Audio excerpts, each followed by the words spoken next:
Pues nada, se me ocurrió hacer algo diferente e hice un podcast. Yo te ayudo, Teacher presenta el podcast. Soy Hernán Moeno, bienvenidos.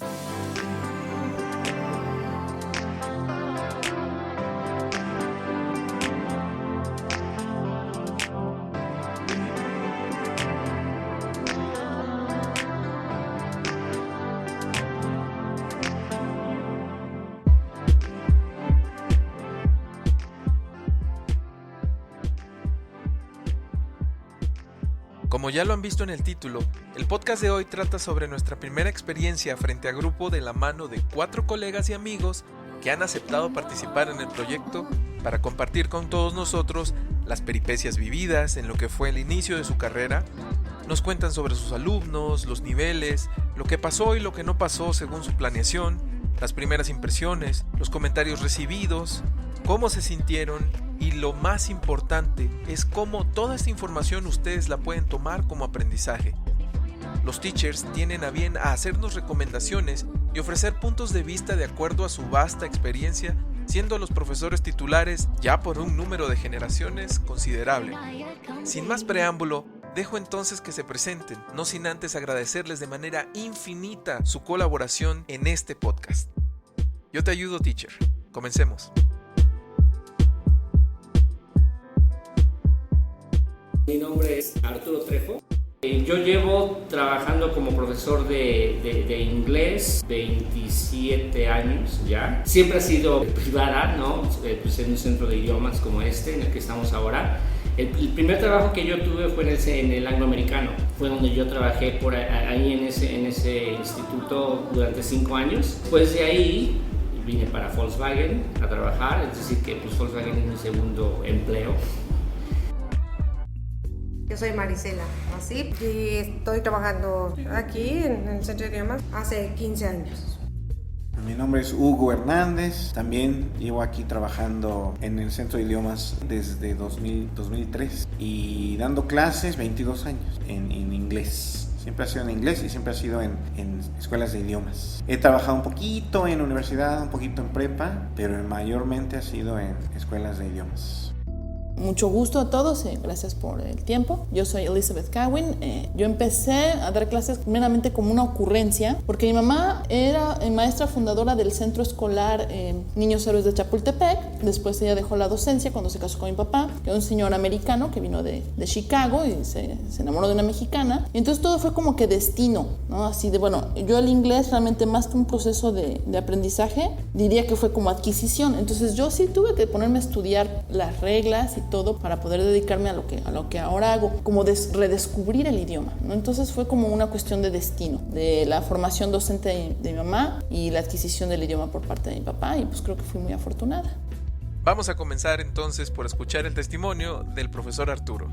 Veamos qué nos tiene que decir. No me sentí nervioso. Bueno, al principio sí estaba nervioso, pero después de estar ya en la clase, pues me pareció no tan complicado, no tan difícil. Fue en un grupo para adolescentes, de hecho, ¿no? Era un grupo que eran 2 veces por semana también. Y me acuerdo que eran jovencitos de 16, 15, 17 años. Y bueno, en ese momento era muy bueno porque pues, yo tenía 21 años, entonces obviamente hubo mucha química, fue un grupo muy padre, me gustó mucho. Incluso no fue nada difícil para mí, ¿no? Siento que me identifiqué con ellos muy bien. Entonces, pues fue una situación bastante amena para mí, fue una experiencia muy agradable y pues todo pasó bastante bien, no me sentí nervioso. Bueno, al principio sí estaba nervioso, pero después de estar ya en la clase, pues me pareció no tan complicado, no tan difícil, y aparte pues sus edades también eran muy fáciles de manejar en ese momento para mí. Y otra situación que me pareció bien es que pues no me preparé tanto, ¿no? La verdad, en ese momento quizá lo viví como algo pues que estaba yo acostumbrado a hacer porque era yo estudiante todavía. Entonces de alguna manera yo fui siguiendo algunos patrones de mis profesores y llegué a hacer muchas de las cosas que ellos hacían, y me acuerdo que era un nivel ya alto. De hecho era un nivel como B1 ahora, pero de adolescentes, y pues estuvo muy bien y me agradó, me gustó el grupo, me gustaron ellos y todo fue muy bonito. Es aquí donde le pregunto al profesor Arturo sobre los temas vistos en esa lección. Escuchemos. Bueno, me acuerdo que la primera lección era sobre saludos, era sobre presente simple y básicamente me acuerdo que era el libro que llevábamos en ese momento, se llamaba Streamline, era el nombre del libro. Era un libro bastante, muy británico, de hecho los audios eran británicos, el libro era británico, y ese fue el tema que se dio la primera vez, ¿no? Fueron saludos, hablar de rutinas, presente simple. Le pregunté al profesor Arturo si en algún momento perdió el rumbo de la clase y esto fue lo que contestó. No, nunca perdí el control de la clase, al contrario, fue muy bueno. Yo creo que ahí fue donde yo me di cuenta que me gustaba ser maestro, porque dije, no, pues no es tan complicado, no es tan difícil, no pasa nada que yo esté aquí enfrente de ellos, y fue muy bueno. Y es en esta parte del podcast en que el profesor Arturo nos da las recomendaciones para los profesores primerizos.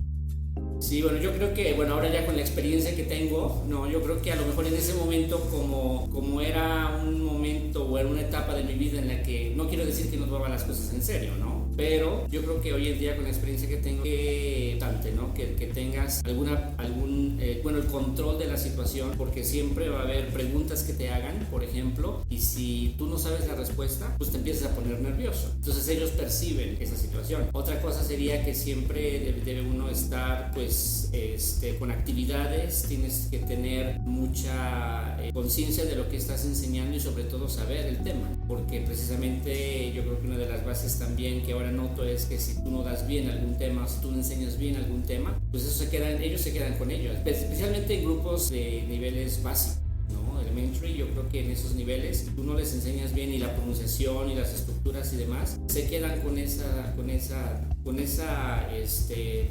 conocimiento y piensan que eso es lo correcto, que así se dice, que así es, y después pues siempre te comentan, no es que así me lo enseñaron la primera vez, entonces pues se les queda grabado. Yo creo que todo lo que tú les enseñes la primera vez siempre se les va a quedar ahí, ¿no? Aun cuando ya hayan tenido alguna clase antes, siempre lo que tú les enseñes la primera vez siempre se les queda grabado y dicen, es que así me lo enseñaron, así lo decía, así lo escribía o así lo pronunciaba, y entonces yo creo que eso es lo importante, ¿no? De prepararse bien, obviamente de tener muy buena planeación de la clase y sobre todo para que no lo agarren a uno de bajada.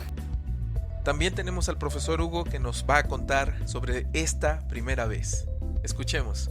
Mi primera vez frente al grupo fue hace 22 años. También fue en un centro de idiomas. Yo también empecé en una escuela de idiomas. Y ahí mi experiencia fue con un grupo en el que había tanto adultos como gente muy joven. Eso lo hizo un poquito complicado de entrada, porque la profesora que estaba siendo mi coach en ese momento tenía ya una forma de trabajar con estos dos grupos de personas, jóvenes y adultos en un mismo grupo. Sí, era un poquito fuerte la diferencia en el grupo, pero ella lo manejó. Para mí pues era algo totalmente nuevo, entonces yo no sabía perfectamente cómo mezclar esos dos tipos de personas. Sí tuve una experiencia difícil al principio, porque sí cometí algunos errores. Primero llegué un poquito nervioso. Cuando el grupo me dio confianza, yo también tomé demasiada confianza, y entonces ahí fue donde caí un poco, ¿no? Por confiarme tanto. Un día llegué sin mucha preparación a las clases que tenía yo que dar con esta maestra y no lo hice bien. Improvisé bastante, no planeé bien lo que estaba haciendo, contrario a como había empezado, y pues ahí al final de la clase me tocó un regaño casi como de mamá con su hijo, ¿no? Y fue así algo terrible. La maestra me dejó de hablar, incluso, profesionalmente pues seguíamos trabajando, pero ella dejó de hablar. Bueno, y pues sí fue algo que traje un rato, el arrepentimiento de lo que había hecho, que era confiarme mucho y no llevar tanto material. Y pues es algo que siempre me ha quedado, la cuestión de tener algo mínimo o planear en una manera mínima para mis clases, para todas mis clases. Entonces aquí fue toda una mezcla de cosas que se dieron muy juntas, muy al principio. El profesor Hugo nos comenta qué temas vio en aquellas sesiones. Ahí estábamos hablando de temas también elementales. También era presente simple, preguntas de presente simple. Esos eran los temas ahí que estábamos manejando principalmente, porque empezábamos con grupos de niveles starter o algún elemental. ¿Y el profesor Hugo se dio cuenta de lo que estaba pasando? Bueno, todos nos dimos cuenta, no solo yo, porque pues había huecos, había espacios que sin llenar, había espacios en que yo estaba buscando por todos lados qué hacer, teniendo al lado al grupo y a la maestra que me estaba observando en mi clase. Pero bueno, después logramos hacerlo mejor. Un tiempo después, incluso esta maestra llegó a felicitarme cuando vio mis clases individualmente, ya cuando empecé a trabajar, etcétera, ¿no? Hubo incluso una... ¿Acaso el profesor Hugo tuvo su revancha? Sí, pues sí, seguí preparándome. Seguí preparándome más, seguí teniendo mucho en cuenta la información que ya habían visto, porque estábamos trabajando mucho sobre hacer una revisión siempre antes de empezar algún tema nuevo, etcétera. Entonces, esas son cosas que ahí aprendí a hacer y he estado haciendo desde entonces. Con base a su experiencia, el profesor Hugo nos recomienda lo siguiente.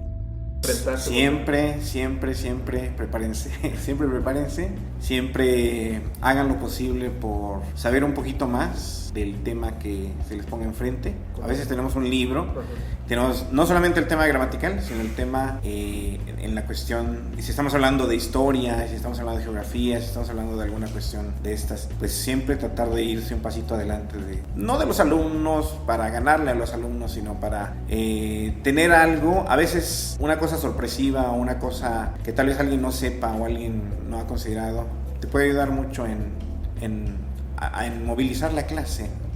Eso es algo que yo recomiendo, que siempre traten de tener una cultura sobre lo que están haciendo, conocer un poquito más de lo que están haciendo. A veces tenemos el programa que estamos manejando tiene muchas recomendaciones de libros y siempre hay un extracto de algún libro, siempre estamos viendo algún extracto de algún libro y sobre un escritor, y a mí me gusta buscar. A veces al principio yo creía, esto es una persona ficticia, es un libro ficticio, alguna cosa así, ¿no? Pero pues veo que sí, y entonces existen, y pues me he tocado con libros, me he topado con libros, los he buscado y he empezado a leerlos, o he leído otras partes del libro, he leído otros trabajos de esos autores, he buscado información extra de esos autores. A veces quiero saber si hay una película o hay alguna adaptación, tal vez en teatro, o alguna cuestión de esos libros. Y a veces la hay, y eso ayuda también para traer un poquito de material extra y para conocer de lo que estás hablando, para poderlo explicar bien también a los alumnos. A veces ellos ven muy abstracto un texto o una parte de una novela o de algún libro que está presentado en el libro, y tú tienes que conocer el contexto de lo que está pasando ahí, tal vez del escritor, del momento histórico, etc.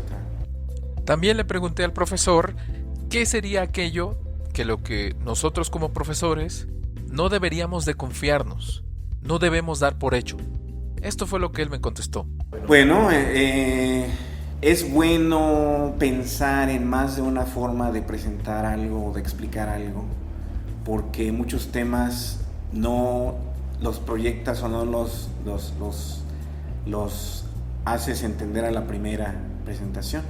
Entonces es bueno tener varias formas o pensar en varias formas de presentar un tema, más que tal vez la que está en el libro o más que la que hemos encontrado en algún otro método, ¿no? Es bueno saber varias formas de explicar la gramática. Tenemos, por ejemplo, el presente simple, y tenemos, al principio casi siempre lo presentamos de manera de rutinas, pero el alumno nos presenta una oración en la que están hablando de hechos o del futuro y otras formas, y no saber cómo entrar a estos puntos, pues es importante tener cuidado con eso. Entonces, las variaciones pues que haya en un tema y cómo presentar un mismo tema de diferentes maneras para poderlo hacer entender a los alumnos, a la mayoría de los alumnos, a todos los alumnos sería lo mejor, pero no siempre pasa así. Entonces hay que estar listo para poderlo presentar en más de una forma. La profesora Mari tuvo a bien a preguntarle lo siguiente al profesor Hugo. Bueno, sientes que esa forma de explicar las cosas puede haber sido porque te diste cuenta que a través de la experiencia es lo que hay que Sí, hacer, ¿no? sí, uno siempre empieza con mucha verborrea, uno siempre empieza explicando muchísimo. Después te das cuenta que hay que sintetizar las cosas, hay que simplificar algunas cosas para poderlas dar a entender. Y pues sí, con la experiencia lo vas haciendo. Mucho cuando estamos entrenando siempre se da el hecho de que te toca una presentación, te toca crear una clase y entonces te paras enfrente del grupo y lo primero que haces es decir, y le voy a decir a los alumnos que hagan esto y esto y esto y esto y esto y esto y esto. Entonces lo que debes hacer es realmente hacer las cosas y no explicarles lo que vas a hacer que hagan. Y eso es algo que siempre al principio a todos nos pasa y hay que irlo refinando para llegar y pedirle al alumno que empiece a hacer las cosas y probablemente empezar a dar a presentar con un mínimo de explicación, con una explicación muy simplificada en todo caso. Y pues sí, eso lo vas aprendiendo y hay cosas que vas dejando de esas cosas porque no funcionan. El profesor Hugo se despide con la siguiente reflexión. Siempre está aprendiendo uno a enseñar, aunque uno lleve mucho tiempo, siempre hay alguna forma diferente en que se van a hacer las cosas o alguna forma probablemente más simple o una forma totalmente diferente de hacer las cosas. Es entonces el turno de la profesora Mari y nos cuenta cómo fue esa primera vez.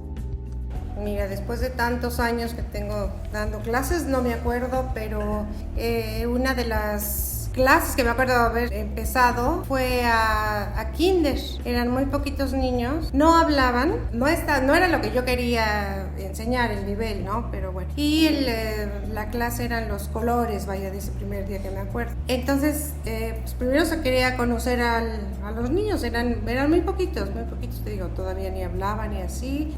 Pero fue agradable encontrar que tenían ganas de aprender, que jugando iban a aprender, ¿no? Iban a trabajar, a recortar, a pegar. Me acuerdo, hicimos unas máscaras y que era la del santo y alguna cosa así, y corriendo y se corretea, vaya, uno tras otro. Ahí eran como 4, porque era no sé, que era como maternal, alguna cosa así. Pero bueno, al final del curso ya podrían al menos decir que el azul era y el amarillo era o cositas así, ¿no? Pero vaya, también fue bonito para mí porque no había yo trabajado con esa edad, ¿no? ¿Y qué haces? La profesora Mari nos dice cómo se preparó para esa clase. Bueno, yo sabía que tenía que llevar muchas actividades para hacer porque pues no hablaba, nada, ¿no? Entonces sí te tienes que preparar y como dijo Hugo, diferentes formas, o 2 o 3, para poder enseñar a lo mejor lo mismo en diferentes actividades, ¿no? Para que se entienda. Porque a la fecha lo vemos, ¿no?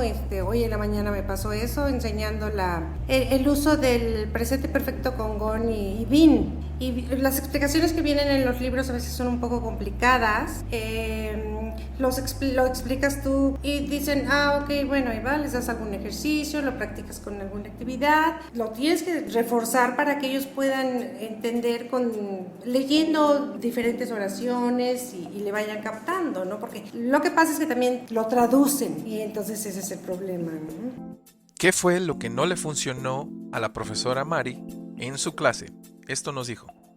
Para la clase, para mis niños, no, sí funcionó porque te digo, trabajaron, pues los pones a pintar, a recortar, te digo que se corretearan porque según era el de la máscara y así, entonces vaya, preparar o tener algún plan, bueno, se va a hacer esto y después a lo mejor si no haces tu lesson plan exactamente, tener idea de lo que tienes que hacer, ¿no? Porque tampoco se vale llegar así nada más y a ver qué pasa, ¿no? Que de todas maneras, bueno, sí lo sacas, lo das el tema, pero pues no es lo mismo, ¿no? Y a la vez no se siente uno tan bien, ¿no? Al hacer las cosas a la y se va. Porque también algo esencial, pues, es que te debe gustar lo que haces, ¿no? Para hacerlo con gusto. Que como todo, bueno, da flojera algunas veces, cuesta trabajo, pero pues sí lo hace uno porque te gusta, ¿no? La maestra Mari recomienda lo siguiente.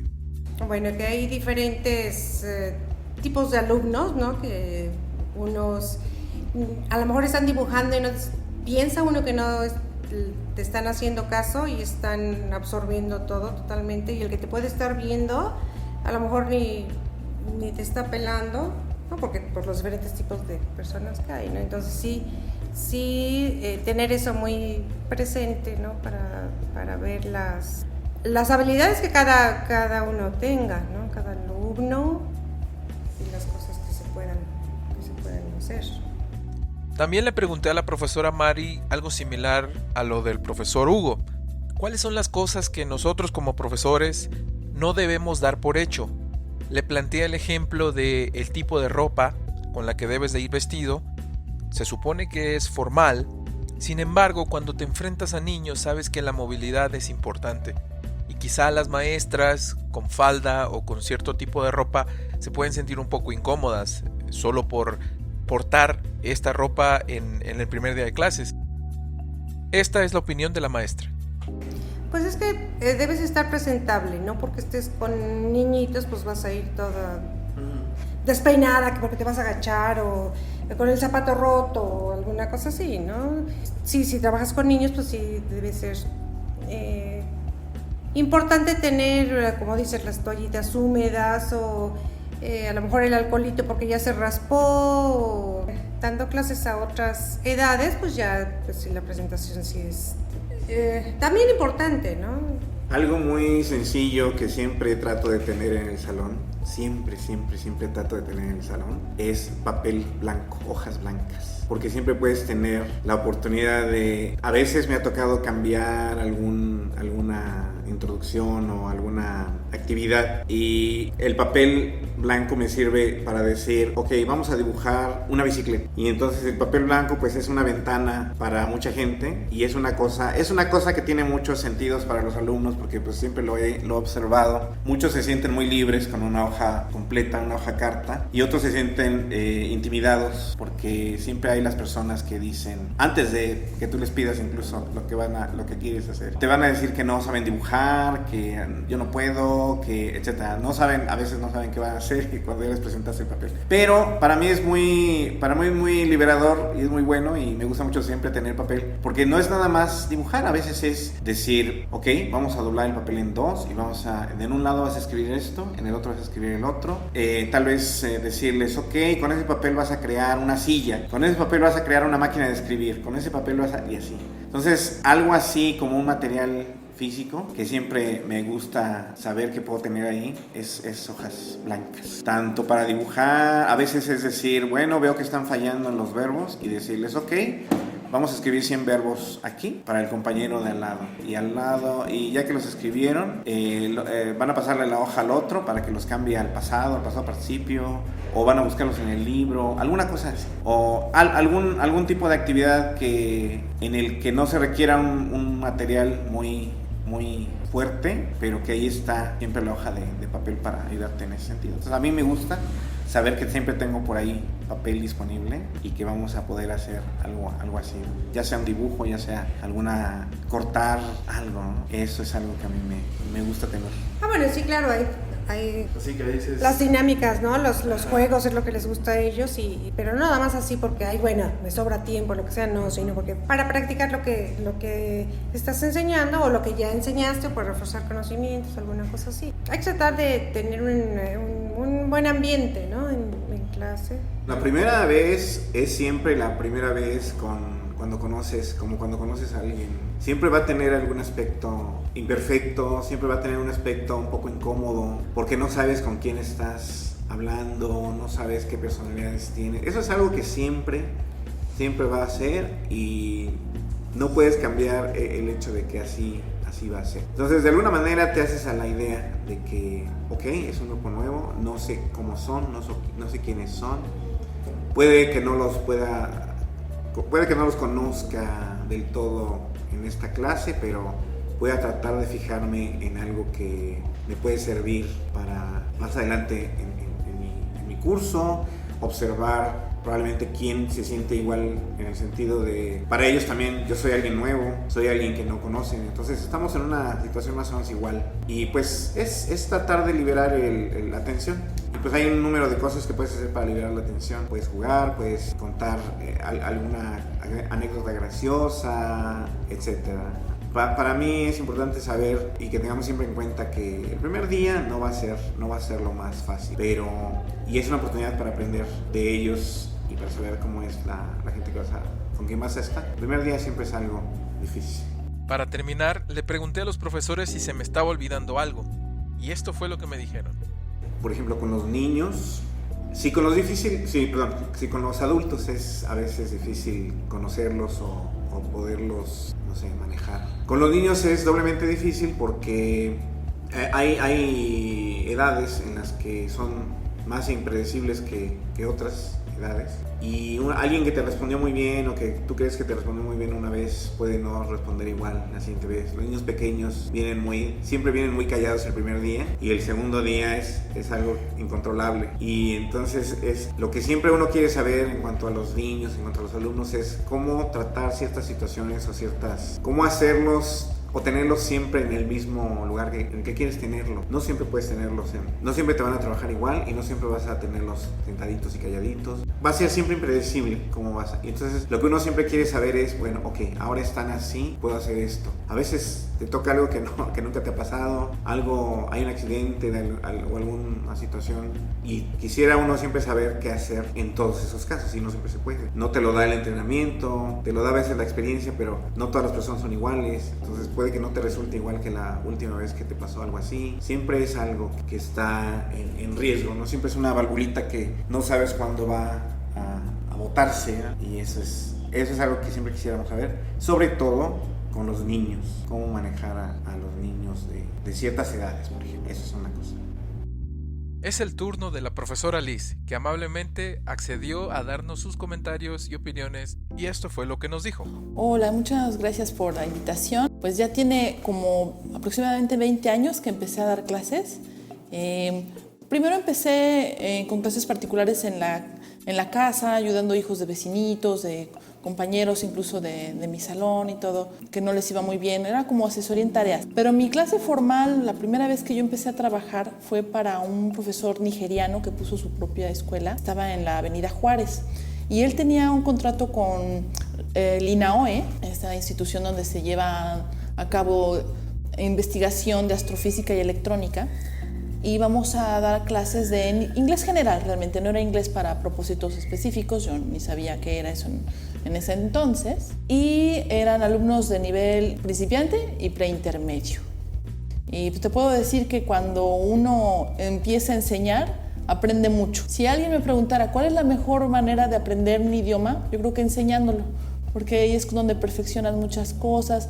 Yo me preocupaba y si me preguntan cómo se dice esto y cómo se pronuncia aquello y cómo se deletrea el otro, entonces yo me hacía listas enormes de vocabulario, de la ropa, de animales, de cosas del hogar, profesiones, un montón de campos semánticos que poco a poco fui haciendo como una base de datos y después poco a poco fui puliendo y perfeccionando con el tiempo.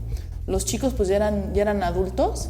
Había jóvenes y otros ya más grandes que yo inclusive, entonces al principio sí era un poco intimidante dar clase a gente que era mayor que yo y que sabía mucho porque eran científicos, entonces fue una experiencia diferente, creo. Algunas de las peripecias que me ocurrieron con los alumnos, sobre todo del intro, porque era un libro que se llama Intro, era que yo quería ponerles una canción y tenía yo una canción muy bonita de Bob Marley, un reggae, que se llama Three Little Birds. Te estoy hablando de la época en la que los CDs eran muy caros. Todavía no había nada de esta cuestión de audio digital ni nada.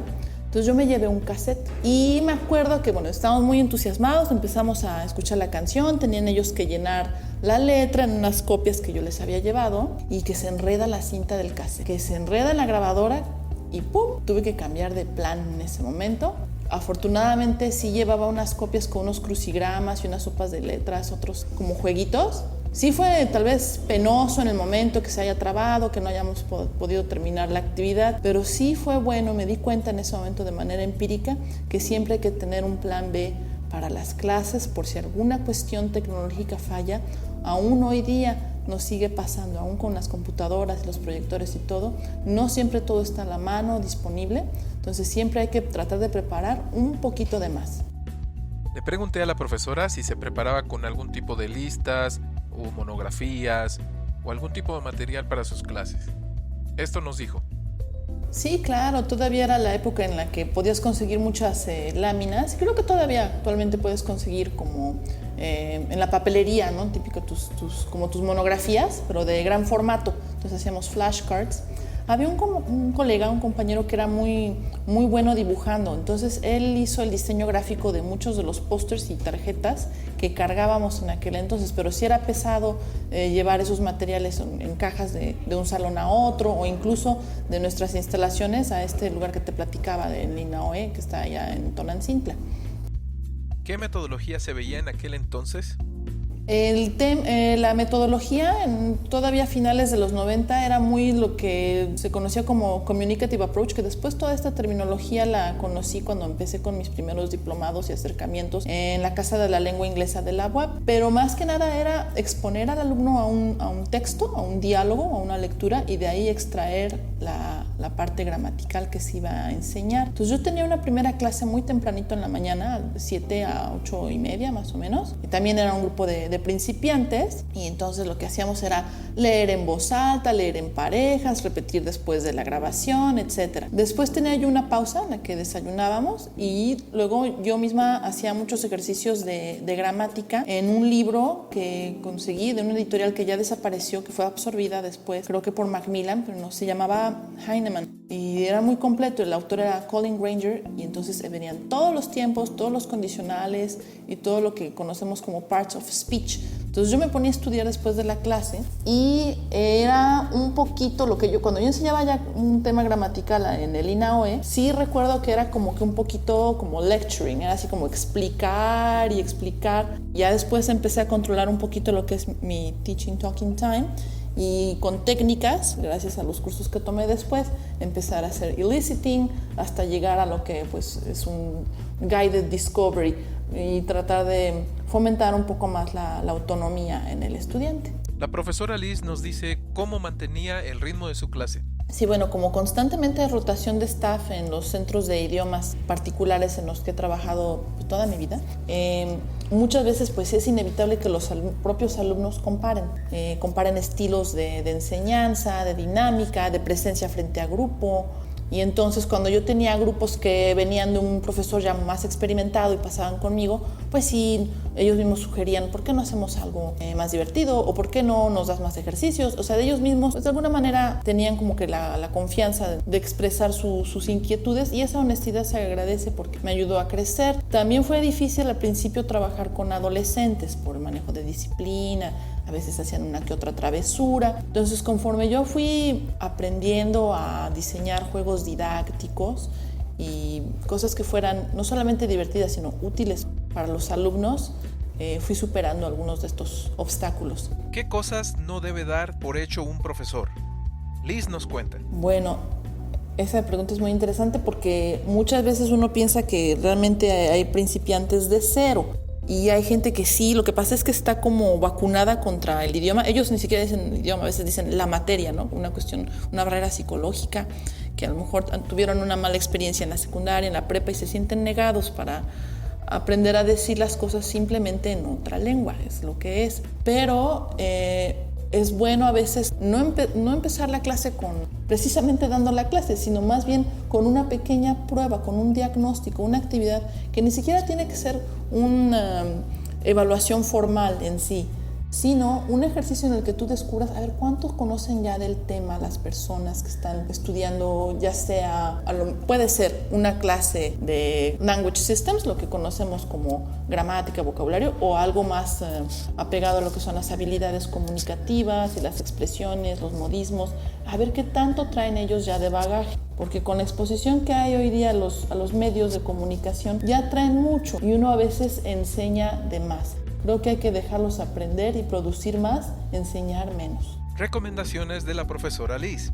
Bueno, yo me acuerdo una convención que tomamos en un hotel, vino un autor, creo que Paul Seglikson era el escritor, presentó un libro y técnicas combinando lo moderno con lo antiguo. Digamos que los drills, la repetición, la articulación y la pronunciación de los sonidos todavía es relevante, todavía es de vez en cuando útil para algunos alumnos que necesitan estas cuestiones como de ejercicio, como de 1, 2, parecido a los ejercicios físicos. Hay gente que sí necesita un poquito esa exposición de audiolingual que le llamaban, y a la vez también con toda la cuestión de gamificación y todo lo que se está haciendo ahora de aprendizaje por retos, aprendizaje por proyecto.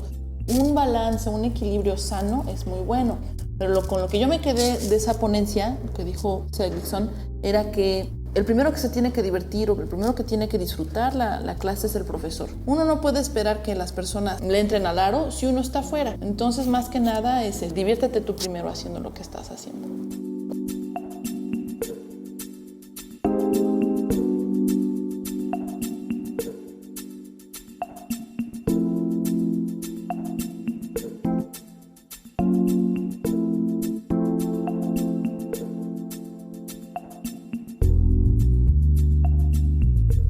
Pues ahí lo tienen. Interesantes realmente las opiniones de los profesores. Yo creo que lo que me nutre más es saber que no estaba yo solo, porque todo lo que dijeron en algún punto hace sentido.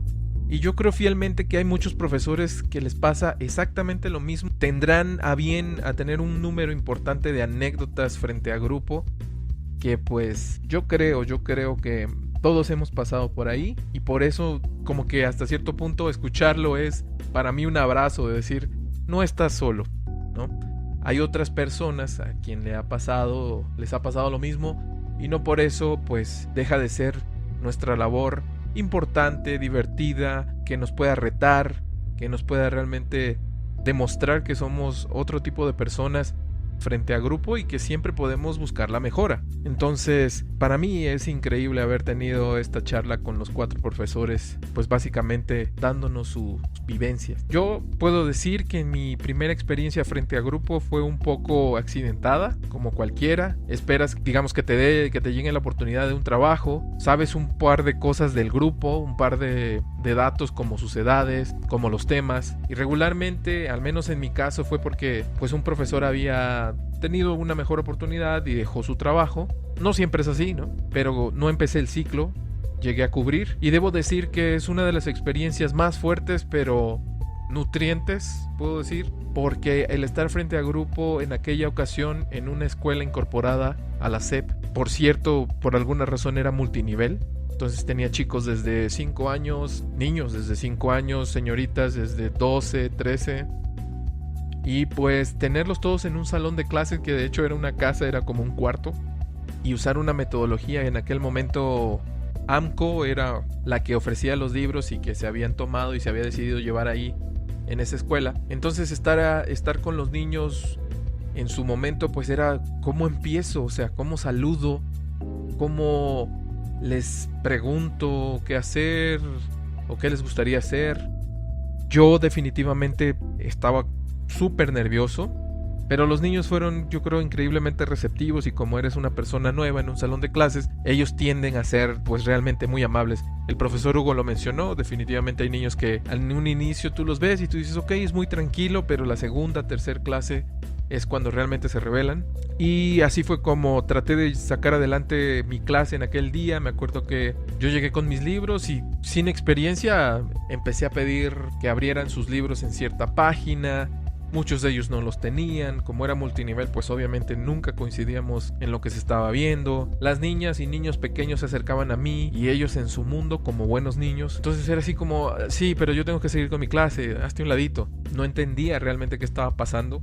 Y recuerdo que el reloj se iba totalmente lento. Traté de explicar, según me acuerdo... No, de hecho no me acuerdo qué tema tenía que explicar. Y los libros de Anko, para quien sepa un poquito de eso, me tocó la versión de Rocket 5. Entonces eran libros muy chonchos, muy grandes. Y pues yo empecé a tratar de explicar supongo, vocabulario, no tenía control de la clase, no sabía qué era eso. Los niños realmente hacían lo que querían, había otros niños que de plano no ponían atención. Y hasta eso, quizá yo me estaba ahogando en un vaso de agua, pero yo recuerdo que eran como 7, 8 niños. Para muchos profesores sé que es de risa loca, ¿no? Teniendo en cuenta que hay salones de 50, 40 niños. Pero para mí, y como yo entiendo que muchas personas les va a pasar lo mismo, pues no importa el número, es realmente la experiencia. Es decir, por primera vez estoy haciendo algo para lo que estudié, se me va a pagar y tengo mis recursos limitados y no sabes cómo va a ser. Entonces yo rogaba porque se acabara la clase, porque no hubiera accidentes, porque pudiera hacerme ver como profesor. Y aunque todo el mundo me decía, no, mira, hazle así, asá, cuando estás ahí tú tienes que definir tu personalidad, cómo lo vas a seguir siendo. Obviamente una clase no es algo que te ayude a definirlo, pero es el comienzo. Para esto yo puedo decir, si alguno de ustedes es fan de How I Met Your Mother, esta serie que se compara con Friends, recuerdo que el protagonista Ted Mosby pues en algún momento va a dar clases de arquitectura y él dice, ¿cómo empiezo? Él mismo se cuestiona y esa es la parte cómica, porque dice, o soy muy serio, o soy permisivo y me llevo con todos, o realmente debo de mantenerlos en un lugar, ¿no? Y algo tan sencillo como escribir su nombre y poner profesor, él no recuerda si es con doble F o si es con doble E o qué rollo. Entonces está escribiendo y no sabe si poner la otra F, y entonces voltea a ver uno de sus estudiantes y pues le hace con la cabeza, ¿no? Mueve la cabeza y le dice, no es con doble F. Entonces básicamente es eso, ¿no? Cuestionarte, saber que a partir de ahí tú vas a tener control, pero ¿de qué forma? Vas a ser un profesor de cierta manera, vaya, es realmente una experiencia muy, pero que muy fuerte que debemos de pasar, ya que volteamos la vista y ustedes lo han escuchado, los profesores lo gozan, lo sienten. Y ya para no meternos en tantas broncas, les digo, mi clase no funcionó. Salí con un amargo de la boca. Eso también, yo creo que preguntándole a los profesores por cosas que no debemos de dar por hecho. Tu botella de agua, ¿no? Tu botella de agua, tal vez un chicle para mantenerte ocupado, para quizá relajarte. Alguien puede pensar lo contrario. La ropa cómoda pero formal. Y también, o sea, si llevas agua, sabes que vas a tener niños pequeños, por lo menos en mi caso, y no se me hacía correcto, y hoy día todavía no se me hace correcto comer algo enfrente de niños, porque son obviamente esos, son niños y pues se les va a antojar, les va a dar curiosidad, así como tenerlo en un lado, tomar un momento, incluso medio salir, que no te vean, y obviamente ustedes tendrán la mejor opinión. Otra cosa que yo puedo decir que no debemos de dar por hecho en la cuestión de los materiales. Por ejemplo, si llevas unos CDs, pues no es por hecho que los vas a poder reproducir. Tampoco es por hecho que quizá como eres un maestro joven, pues tú ya te manejas por auxiliares o por MP3 y traes los audios en tu celular. No puedes dar por hecho que la institución te va a brindar con una grabadora especial para eso, o que va a tener una computadora a tu disposición. Y como lo dijo la profesora, o sea, aún hoy que tenemos ya toda la tecnología a nuestro alcance, los profesores que tenemos la dicha de trabajar en ambientes privados, no por eso vamos a decir, ok, nos va a salir bien y me confío y más nada. O sea, no podemos hacer eso. Tampoco podemos dar por hecho que ponernos o muy estrictos va a mantener la clase pues en orden, y ser muy permisivos nos va a abrir las puertas a que nuestros alumnos nos sigan. Eso definitivamente no pasa. Tenemos que ir midiendo, tenemos que ir viendo a la gente. El profesor Hugo también lo menciona. Tenemos que ir conociendo, ver los límites, ver hacia dónde van, para que de esa manera uno recule con una gran fuerza y sea algo arrebatado. O sea, te permito todo, ya vi que eres gandalla como alumno, pues órale, ahí te va el castigo. No, o sea, podemos realmente hacer algo balanceado de nuestras clases. Y una de las recomendaciones que de nueva cuenta, esto no es una cuestión que yo le diría o yo le llamaría como motivante o motivacional, porque se dice fácil, pero es realmente algo demandante y algo que requiere de tu atención. La profesora lo dijo increíblemente cierto. O sea, si tú no disfrutas lo que estás haciendo, realmente no lo vas a hacer. Si tú no te haces parte de las actividades, realmente no vas a lograr nada. El alumno es increíblemente generoso como para darse cuenta que te estás brindando a él, que te estás brindando a ellos, y creo que así sale algo sincero. Puedes entablar esa conexión sincera con el alumno y decir, ok, vamos a trabajar, se viene a hacer esto, va a haber un momento en el que nos vamos a esparcir,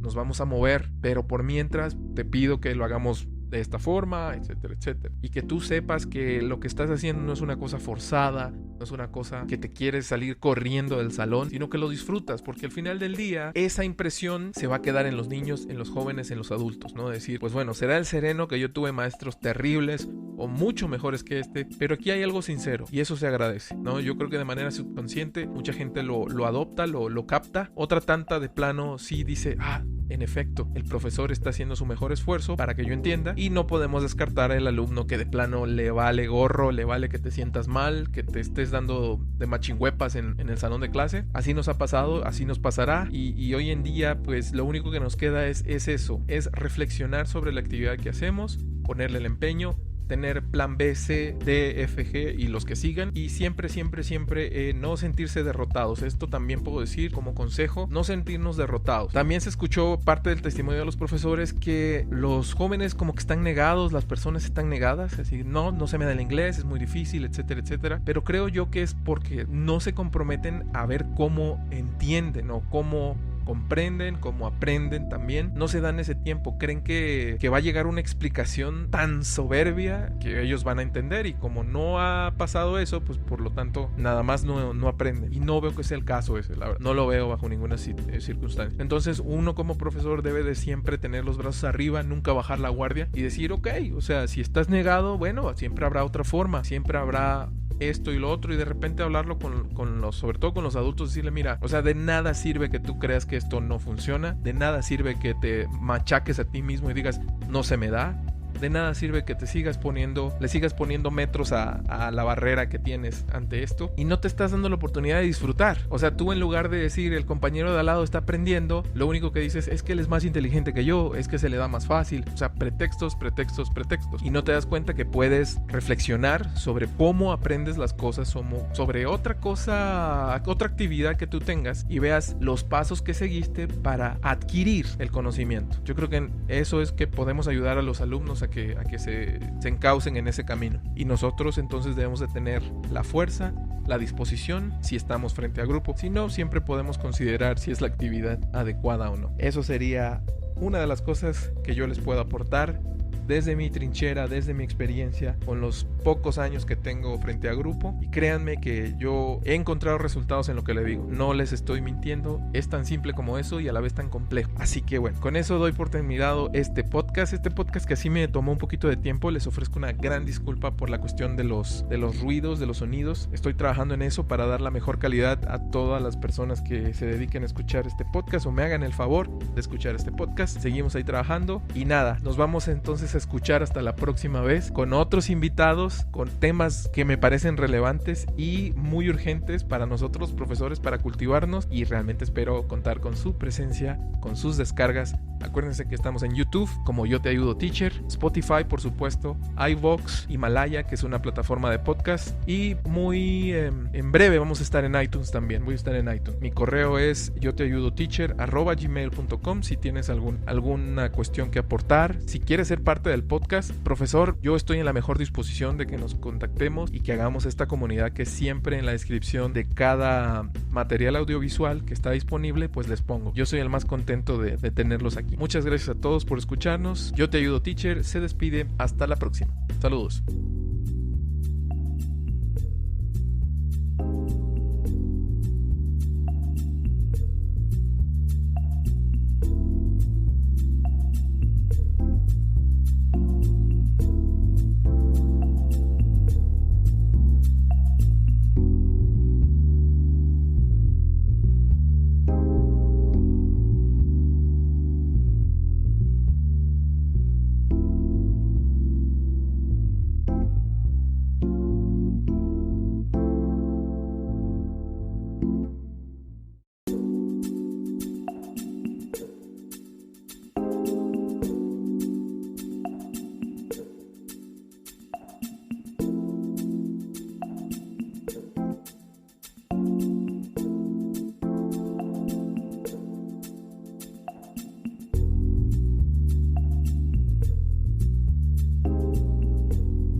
Pues nada, ya se acabó.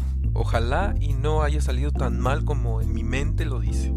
Gracias de nuevo. Yo Yo te ayudo, teacher.